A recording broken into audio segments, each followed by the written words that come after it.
O homem é religioso por definição. Se ele não vai adorar o verdadeiro Deus, ele vai criar algum Deus para adorar. O homem sempre será encontrado diante do altar de algum Deus, se não for do Deus verdadeiro, diante de um Deus que ele inventou.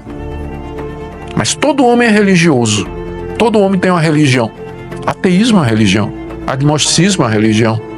Todo homem tem uma religião, não tem como escapar. Romanos capítulo 1, de 21 a 23. Porquanto, tendo conhecimento de Deus, não o glorificaram como Deus, nem lhe deram graças. Antes se tornaram nulos em seus próprios raciocínios, obscurecendo-se-lhes o coração insensato. Inculcando-se por sábios, tornaram-se loucos, e mudaram a glória do Deus incorruptível em semelhança da imagem de homem corruptível, bem como de aves, quadrúpedes e répteis. Até aqui a leitura da palavra de Deus. Esses versículos que eu li, eles fazem parte da explicação que o apóstolo Paulo está dando à igreja de Roma, na carta que ele escreve, a respeito do estado em que a humanidade vive. O propósito de Paulo é convencer a igreja de Roma que é necessário pregar o evangelho aos pagãos, aos gentios, aqueles que estão longe, que nunca ouviram o evangelho. E Paulo tem em mente especialmente a região da Espanha, onde Cristo ainda não havia sido anunciado. Obviamente, muita gente, já naquela época, poderia pensar que, uma vez que as pessoas nunca ouviram falar de Cristo, ou nunca ouviram a lei de Deus, nunca tiveram contato com a revelação que Deus fez na Bíblia, essas pessoas estariam inocentes no dia do juízo. Porque em que base Deus haveria de julgá-las ou condená-las? Elas nunca ouviram falar de Jesus, elas não conhecem a lei de Moisés. Seria Deus justo em condenar essas pessoas, o indígena que vive longe da civilização cristã, ou os povos que vivem em regiões como os desertos, os berberes, ou o povo que vive nos polos, povo inalcançado ainda, que nunca ouviu ou teve contato com a civilização? Em que base Deus vai julgar esse pessoal, uma vez que esse pessoal não tem o conhecimento do Evangelho e nem ainda do Antigo Testamento, da lei de Moisés? Então, uma vez que nós entramos por esse pensamento de que o desconhecimento do Evangelho e o desconhecimento da lei de Deus deixa as pessoas inocentes, então nós ficamos pensando qual é a base então para a tarefa missionária da igreja. Porque veja como fica a dificuldade. Está lá aquela tribo, morando lá no interior do Amazonas, nunca teve contato com o Evangelho, portanto elas não sabem, os membros da tribo não sabem quem é Jesus, e lá tem a sua religião, adora os seus deuses, segue os seus costumes e estão salvos, porque eles nunca ouviram falar de Jesus. Então Deus não vai poder perguntar: por que você nunca aceitou Jesus? Porque a resposta vai ser: quem é Jesus? Não é? Eu não sei quem é. Então, agora eles estão lá, morrendo e indo para o céu, e chega o missionário. E o missionário prega Jesus. Metade da tribo aceita, a outra metade não aceita. Era melhor o missionário não ter ido, porque todo mundo está indo para o céu. Ele chegou lá, falou de Jesus, condenou metade da tribo. Então, o apóstolo Paulo começa a carta aos Romanos dizendo do estado real de toda a humanidade, pessoas de todas as nações, povos, tribos e línguas, qual a situação deles diante de Deus. E a situação é de condenação. Só que a condenação, ela será proferida por Deus, ela é passada por Deus, não com base no Evangelho ou na lei de Moisés, mas com base naquilo que nós chamamos de revelação natural e que Paulo explica nos versículos iniciais dessa passagem que nós já começamos a expor alguns domingos atrás. No verso 18 nós vimos que a ira de Deus se revela do céu. Deus lá do céu fala que Ele está irado, que Ele existe e que Ele está irado. E esse conhecimento vem na consciência das pessoas. E Deus está irado porque as pessoas detêm a verdade pela injustiça. Essa revelação que Deus faz de si mesmo é encontrada pela rejeição dos homens e sufocada, trazendo impiedade e perversão. No verso 19, Paulo diz que a ira de Deus é justa, porque o que de Deus se pode conhecer se manifestou entre eles, então eles não são tão inocentes assim. Deus se revelou na consciência deles. Eles sabem lá no íntimo do coração de que existe alguém maior do que eles, um ser superior a eles, e que esse ser superior, ele está irado pela maneira como os homens se comportam. E no verso 20, Paulo vai mais além e diz que além desse conhecimento de Deus na consciência, existe também o conhecimento de Deus na natureza. O verso 20 diz que os atributos invisíveis de Deus, as qualidades invisíveis de Deus, elas se tornam visíveis por meio das coisas que foram criadas. A natureza diz que Deus existe, que Ele é poderoso, que Ele é eterno e que Ele é distinto da sua criação. Por isso, Paulo termina o verso 20 dizendo: estes homens são indesculpáveis. No dia do juízo, eles não vão poder apresentar a ignorância como sendo a base da sua inocência, porque Deus vai dizer: eu não estou lhe julgando porque você rejeitou Jesus, eu estou lhe condenando porque você sabia que eu existia, você sabia que eu sou santo, você sabia que eu sou eterno, que eu sou todo-poderoso, que eu criei todas as coisas, que eu tenho um código do que é certo e do que é errado, mas o que é que você fez? Você suprimiu essa verdade. Você rejeitou o meu conhecimento na sua consciência e o conhecimento que vem através da análise e da contemplação da natureza, que desde o início da criação do mundo fala com clareza que existe um Deus. Essa é a razão pela qual Paulo quer ir pregar o evangelho na Espanha, porque os espanhóis estavam perdidos, e não só os espanhóis, mas todo mundo pagão. Há séculos estas pessoas vêm morrendo e indo para o inferno, e não há injustiça em Deus, porque elas rejeitam em seus corações a verdade de Deus exposta na sua consciência e na natureza que brilha ao nosso redor. Por isso que missões é tão urgente e tão importante. Do verso 21 até o verso 23, que foi a passagem que eu li, o apóstolo Paulo explica esse processo de rejeição. Qual foi o mecanismo? Como é que isso acontece? Como é que as pessoas, partindo da revelação de Deus na consciência e da natureza, eles se afastam de Deus e são o que são, e se tornam o que são no dia de hoje? Nós encontramos então esse processo descrito pelo apóstolo Paulo aí na passagem que nós acabamos de ler. O verso 21 então estabelece em primeiro lugar que essas pessoas têm conhecimento de Deus, porquanto tendo conhecimento de Deus. Conhecimento aqui é consciência da realidade de que existe um Deus e que Ele não é como nós, que Ele é distinto de nós, que foi o que Paulo explicou nos versos anteriores. Então, em todo ser humano há o conhecimento de Deus. Em teologia nós chamamos isso a imagem de Deus, baseado lá no relato de Gênesis, onde diz que Deus criou o homem à sua imagem e à sua semelhança. E os nossos filhos, e os filhos dos nossos filhos, eles vão trazer e transmitir essa imagem de Deus. A humanidade foi feita à imagem e semelhança de Deus. Então, todo ser humano que vem a esse mundo, ele já traz o conhecimento e a semente de Deus no seu coração. O ateísmo, o virar as costas para Deus, o ignorar Deus e fazer de conta que Ele não existe, não é natural. É o resultado deliberado, é uma decisão deliberada que a pessoa toma de ignorar as evidências claras na sua consciência e na natureza de que existe um Deus e que esse Deus não é igual à criação.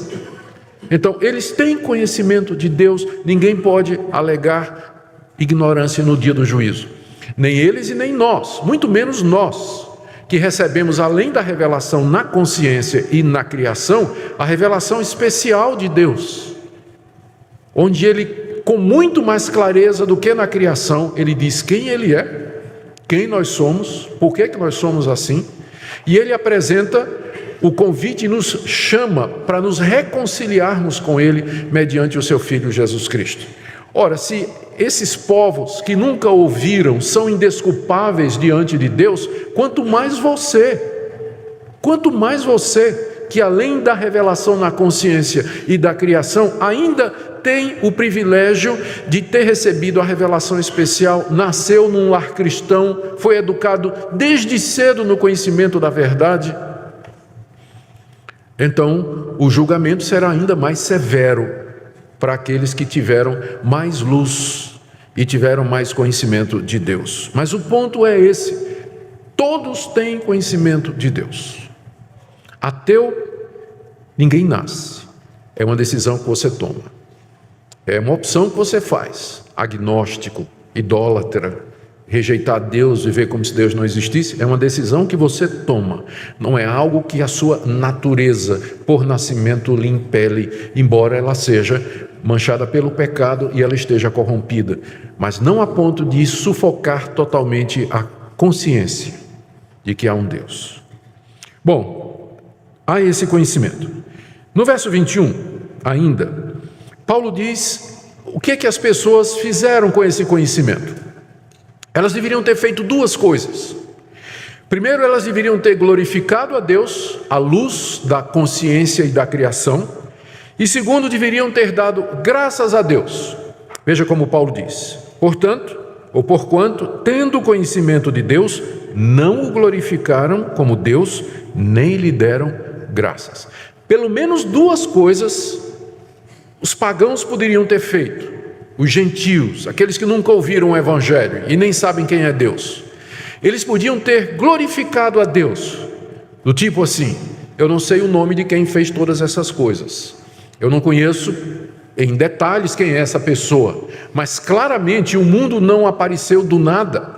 Claramente o mundo não é fruto do acaso, há um eterno poder por detrás. A matéria não apareceu, a matéria não gera matéria, e do nada, nada se produz. Tinha que ter alguma coisa antes. E o ser humano deveria ter se curvado diante desse poder, diante dessa realidade, e glorificado o nome de Deus. Não é que eles seriam salvos por isso, porque isso não poderia anular os seus pecados, mas seria a reação que Deus esperaria da humanidade. Segundo, deveria ter dado graças a Deus, reconhecido que a saúde, o alimento, a vida, o sustento, as estações do ano, as colheitas, as chuvas, tudo isso vem desse Deus, que cuida, que provê, que sustenta e que abre a sua mão generosamente para sustentar o ser humano que ele criou. Mas não é isso que a humanidade fez. O que é que a humanidade fez? Paulo descreve, começando no final do verso 21 até o verso 23, um processo de abandono e de negação de Deus que tem 4 etapas. A primeira, ainda no verso 21. Antes, ou seja, em vez de glorificar a Deus e agradecer a Deus, se tornaram nulos em seus próprios raciocínios. Primeira etapa do processo, primeira fase do processo, é quando a pessoa começa a raciocinar sem levar Deus em consideração. Não é que raciocinar é errado. Às vezes cria-se uma antítese falsa entre razão e fé. Não é uma antítese real essa. Uma pessoa pode ser uma pessoa que crê em Deus e ela usa muito bem a sua razão. Aliás, a razão foi dada ao homem para que ele pudesse ler a natureza, interpretar a natureza, compreender as coisas de Deus e ter uma noção da existência de Deus e da sua ação e atuação no mundo. O problema não é raciocinar. Há muitos intelectuais cristãos. Os que nos deram a ciência moderna eram cristãos, os primeiros cientistas que nos deram a ciência moderna nos seus vários e diferentes ramos, eles eram crentes em Deus. Então não existe incompatibilidade entre raciocínio e a crença e a glorificação e a gratidão a Deus. O problema é quando você começa a raciocinar e você deixa Deus de fora. E aí você perde a referência. Você começa a pensar que a razão por si só, ela pode explicar o mundo, pode explicar a nossa origem, quem nós somos, por que nós estamos aqui, para onde nós vamos e como é que o universo funciona. Fora do conhecimento de Deus, não tem como achar respostas para estas grandes questões que a humanidade vem fazendo desde que ela se entende por humanidade, que são as questões mais antigas e que sempre acompanharam a raça humana. Os homens entronizaram a razão, pensando que o raciocínio lógico, a análise racional das coisas, o método científico ou a razão pura poderia obter essas respostas e chegar finalmente às questões últimas. Mas a realidade é que isso não aconteceu. Paulo provavelmente, ao dizer que eles tornaram-se nulos nos seus raciocínios, a palavra nulo aqui significa inútil, ou seja, esses raciocínios não levaram a lugar nenhum, eles não descobriram as respostas, e muito menos quem é Deus, e muito menos nos levaram ao conhecimento ou chegar a esse Deus. Paulo provavelmente está se referindo à filosofia da sua época. Paulo vivia no auge da filosofia grega. A Grécia é o berço da filosofia, dos filósofos, dos inquiridores, das grandes escolas de pensamento. Até hoje, estudar filosofia começa com o estudo da filosofia da antiguidade. A Grécia como o berço do pensamento. Paulo está aqui dizendo que os raciocínios humanos que deixam Deus para trás, eles não podem nos dar a resposta final para todas as coisas. Isso, ele não está sendo contra a razão, ele está sendo contra o racionalismo, que é você entronizar a razão como sendo a medida de todas as coisas. Alguns séculos atrás, um movimento surgiu na Europa chamado de Iluminismo, e que tinha como objetivo exatamente dizer isso. O iluminismo foi uma revolta contra a religião e contra o controle da igreja sobre as universidades e sobre as decisões do povo. Então, no movimento iluminista, o homem queria ser o seu próprio senhor, queria se libertar das peias da religião e da fé, e achava que pelo raciocínio alcançaria todas as respostas. Surge o racionalismo, surge o empirismo, surgem movimentos que tentam explicar o mundo, surge o evolucionismo, surge Hegel com a dialética da história, surge Marx com a teoria social para explicar a história, como é que ela funciona. E onde isso nos levou? Até hoje ninguém tem as respostas, continua sem resposta. Continua. A cada dia aparece uma teoria nova. Esqueci de falar de Darwin, que achava que o processo de seleção natural é alimentado por mutações randômicas e aleatórias e transmitidas à descendência, promovendo a sobrevivência do mais apto, explicaria a origem da vida e a sua pluralidade. Hoje a teoria de Darwin já vai numa terceira revisão, e eu já soube que vai ter uma quarta. Porque não dá para explicar, depois que descobrir o DNA e a linguagem do DNA, não dá mais para sustentar que a inteligência, a informação contida no DNA, ela surgiu por acaso, não tem como, acaso não gera informação inteligente. Aliás, todas as mutações, elas provocam não avanço, mas mutilação. Então já precisa mudar essa teoria. Tornaram-se nulos nos seus próprios raciocínios. Começa aqui, ó. Você começa rejeitando Deus, se abandona Deus como referencial do seu pensamento. Segunda coisa, segunda etapa, está aí no final do verso 21. Obscurecendo-se-lhes o coração insensato. O coração, por causa dessa insensatez de abandonar Deus, o coração se tornou escuro. Nós não temos luz própria dentro de nós, pensando fisicamente. A luz vem de fora. A luz vem de fora e ela entra através dos nossos olhos, que aí informa a mente do que é que está acontecendo. Mas a luz vem de fora. Se cessar a luz lá fora, nós vamos entrar em trevas. Todo mundo sabe o que é ficar num quarto escuro de noite, né? Não tem luz e, portanto, você está na mais completa escuridão, está em trevas. Agora, a figura é muito clara. Uma vez que você rejeitou aquele que é a luz do mundo, uma vez que você rejeitou aquele que é a fonte de todo conhecimento, o seu coração se escurece, o coração fica perdido como quem está trancado num labirinto escuro. Não sabe quem é, de onde veio, nem para onde vai, não sabe a diferença do certo e do errado. E que figura maravilhosa para descrever a situação do homem hoje. O seu coração está em trevas, o homem está perdido, ninguém mais sabe o que é certo, ninguém mais sabe o que é errado, a verdade é relativa, estão misturando tudo, estão acabando com todos os pilares e fundamentos da nossa civilização. O coração em trevas, o homem não sabe para onde vai, ele não tem respostas, está perdido, e resta o suicídio, pragmatismo, viver por prazer, viver para as drogas, encher a cara de bebida, eleger algum Deus a quem ele vai servir.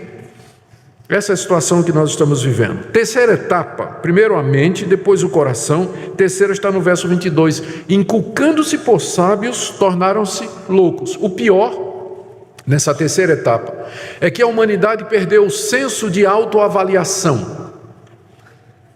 Se inculcando por sábio, inculcar quer dizer se reputar, considerar-se. Eles começaram a se considerar como sábios. Acharam que agora eles estavam sendo inteligentes, porque abandonaram Deus e estavam achando suas próprias respostas, estavam criando suas próprias teorias, ou achando a solução para os grandes enigmas do mundo. Então eles começaram a achar que eles eram sábios, e Paulo diz que na verdade eles estavam se tornando loucos. Uma pessoa pode ser intelectualmente muito capaz, ter um PhD, DDD, TNT, ODD, tudo quanto é de título que tem aí, e ser louco, absolutamente louco. Eu conheci vários, no tempo que eu labutava no campo da universidade, pessoas com doutorado em Oxford, Yale, Princeton, Harvard, na PUC, na USP, mas completamente perdido na vida pessoal, casamento arrebentado, ex-mulher, brigando, filhos totalmente desregrados, não tinha como conviver com os outros professores, era belicoso, cheio de raiva, completamente incerto, não sabia das coisas. Esse cabeção, cheio de diploma na parede, dizendo-se sábios, abandonaram a verdadeira sabedoria, que é o conhecimento de Deus. Essa é a verdadeira sabedoria, ela começa com o conhecimento de Deus, senão ela vai se tornando loucura.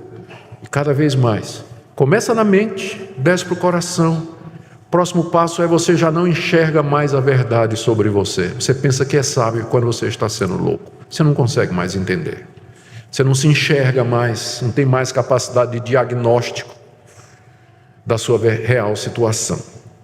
O penúltimo passo está no verso 23. Mudaram a glória do Deus incorruptível em semelhança da imagem de homem corruptível, bem como de aves, quadrúpedes e répteis. Oh, a ironia disso aí. Eles rejeitaram o Deus Criador, Senhor dos céus e da terra, mas não conseguem ficar sem deuses. Não conseguem. O homem é religioso por definição, porque ele foi feito à imagem de Deus. A natureza dele clama para se prostrar diante de algum poder superior. Ele não tem como fugir disso. O homem é religioso por definição. Se ele não vai adorar o verdadeiro Deus, ele vai criar algum Deus para adorar. O homem sempre será encontrado diante do altar de algum Deus, se não for do Deus verdadeiro, diante de um Deus que ele inventou. Mas todo homem é religioso, todo homem tem uma religião.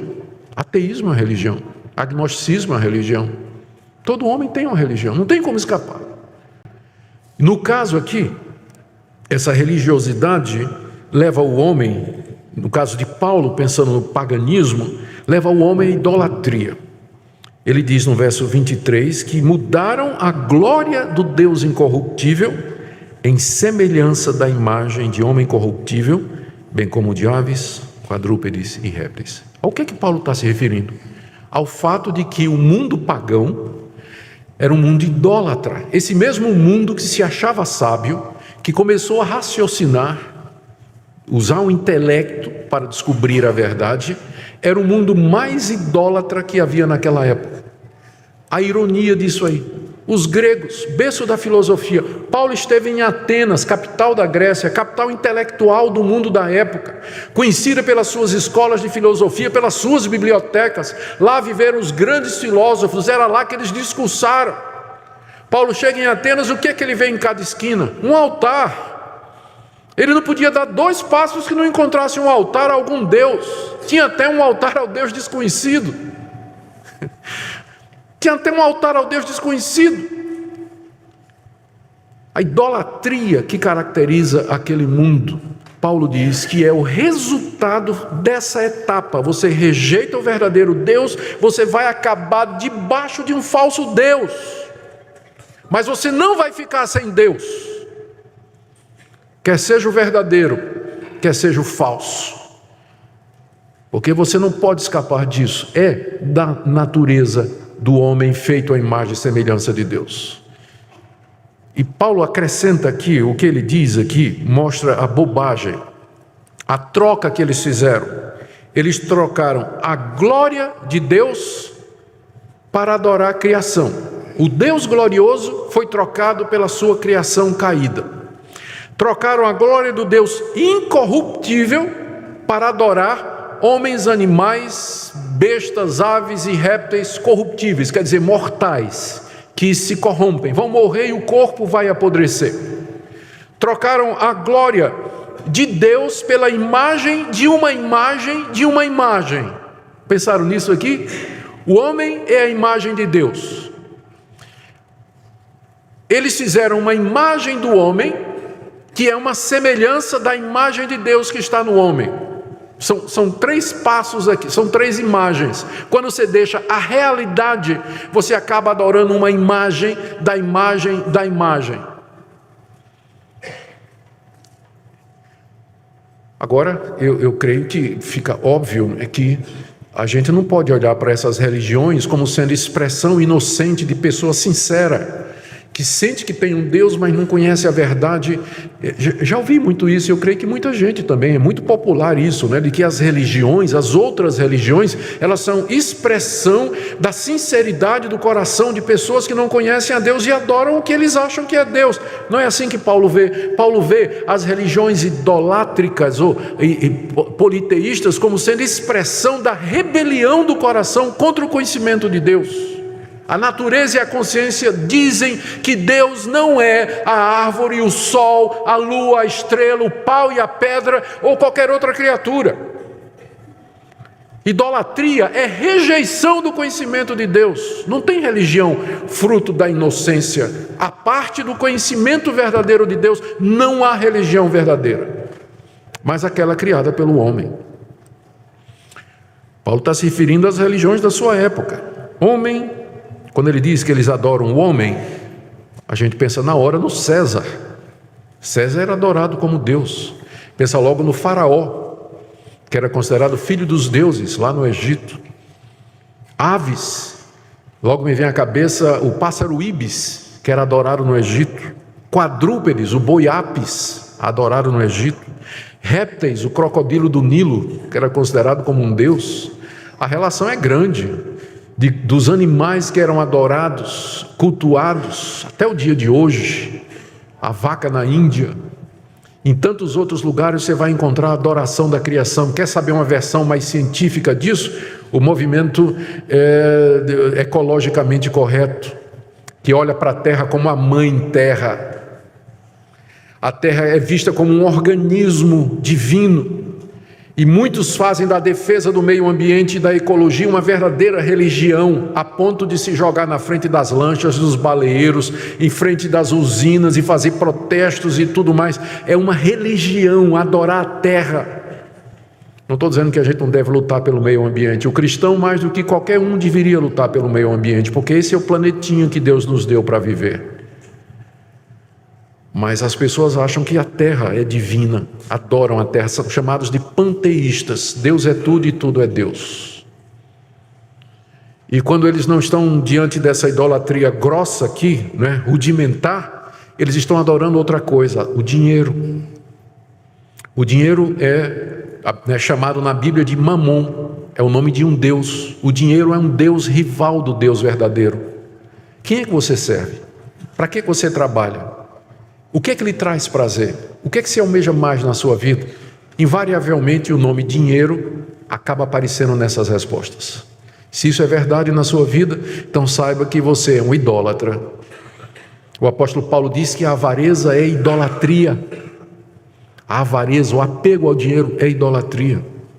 Então o homem moderno é avaro, ele vive para o dinheiro, ele quer enriquecer. Ele vive para isso. Não é que nós não precisamos trabalhar, economizar e ajudar outras pessoas, mas é diferente de você amar o dinheiro e correr atrás do dinheiro como sendo o Deus da sua vida. Sexo, prazer. As pessoas fazem do prazer a razão da sua existência. E elas vão de uma forma de prazer para outra. O que querem é se sentir bem, satisfazer os desejos. O prazer se tornou o grande Deus, o grande ídolo da sociedade pós-moderna. E tantos outros poderiam ser colocados aqui. Nossos filhos podem virar nossos ídolos. O meu marido, minha esposa, meu namorado, minha namorada. Quanta coisa que a gente pode colocar no lugar de Deus, mas a verdade é que sempre você vai ter alguém a quem você presta, a quem você entrega o seu coração. Sempre vai ter alguém a quem você rende a sua mente e a sua alma. E o apóstolo Paulo está dizendo que a humanidade fez isso, adorando a criação, adorando a criatura e rejeitando o verdadeiro conhecimento de Deus. O último passo que Paulo menciona, nós veremos na próxima mensagem, que é a imoralidade, a corrupção final de todos os costumes, está do verso 24 até o verso 32. Nós vamos ficar por aqui e terminar com algumas orientações ou pontos práticos do que nós ouvimos aqui. Primeira coisa que eu queria chamar a sua atenção é que você pedisse a Deus para que Ele abrisse, que Ele abra os seus olhos para que você veja o verdadeiro estado do seu coração. Isso aqui, embora Paulo tinha um mundo pagão em mente, é uma descrição do seu coração. É uma descrição do meu coração e do seu. Todos nós temos um ateu dentro de nós. Todo crente tem um ateu dentro dele. Alguém que quer rejeitar o conhecimento de Deus, que quer ser autônomo, que quer seguir a sua própria vida, que quer adorar quem ele deseja adorar, o Deus que ele inventar, que foge da submissão a Deus. Isso está no meu coração e no seu. E por isso nós não podemos, nem por um momento, baixar a guarda. Se você baixar a guarda, o ateu levanta. Você tem que fazer o que... Você tem que dizer assim, cala a boca, né? Fica quieto aí.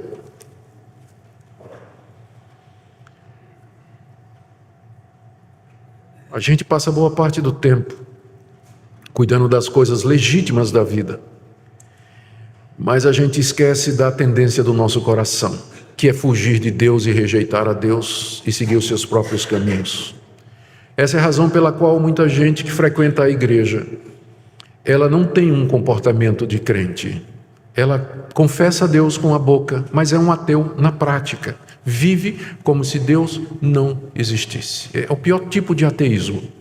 É professar a Deus, mas negar a Deus pelas suas obras. Paulo menciona isso na segunda carta a Timóteo. Aqueles que professam a Deus, mas negam a Deus pelas suas obras, pelo seu comportamento, pela sua atitude. Então examine sua vida à luz disso. Essa palavra está sendo pregada e ensinada para que você examine o seu coração e a sua vida. Talvez seja preciso que você se quebrante diante de Deus, reconheça esse processo degenerativo no seu coração e na sua mente, identifique isso e diga: Deus, eu quero uma mudança de paradigma, de mentalidade, de cosmovisão. Eu quero uma mudança da maneira como eu enxergo o mundo. Salva-me de mim mesmo. Porque se o Senhor me abandonar, eu estou perdido, estarei como esses idólatras aqui. Estarei como esses idólatras aqui. Espero também que essa palavra, ela nos ajude a deixar claro por que é que você precisa de Cristo. Por que é que você precisa de perdão? Por que é que você precisa do poder do Espírito Santo? Esse processo degenerativo, ele nos mutilou de tal maneira que o que nós precisamos não é de band-aid, nós precisamos não é de uma cirurgia, emenda aqui, emenda ali, nós precisamos de ressurreição. Precisamos de uma mudança que só Deus pode fazer, e Ele faz isso pelo Evangelho de Jesus Cristo. Não há outro poder que possa impedir esse processo de degeneração mental e espiritual em você, que não o poder de Deus mediante Jesus Cristo, para lhe dar uma mentalidade cristã, um olhar cristão para o mundo, e você entender o mundo a partir de Deus e da verdade dEle, e se submeter a Deus. Não há outra esperança, a não ser realmente no Evangelho. E que hoje seja a ocasião em que você se curve diante do Senhor, Criador dos céus e da terra, e diga: Deus, tenha misericórdia de mim, pecador. Eu preciso da Tua graça, da Tua luz. Estende a Tua mão e me tira dessa situação em que eu vivo. Que Deus nos ajude, irmãos, que Ele ouça a nossa oração e que Ele tenha misericórdia de nós, e que no Evangelho do Seu Filho nós encontremos plena paz, redenção e uma mudança de vida para a vida eterna. Amém. Baixe nossos conteúdos gratuitamente. Acesse o canal pelo link na descrição.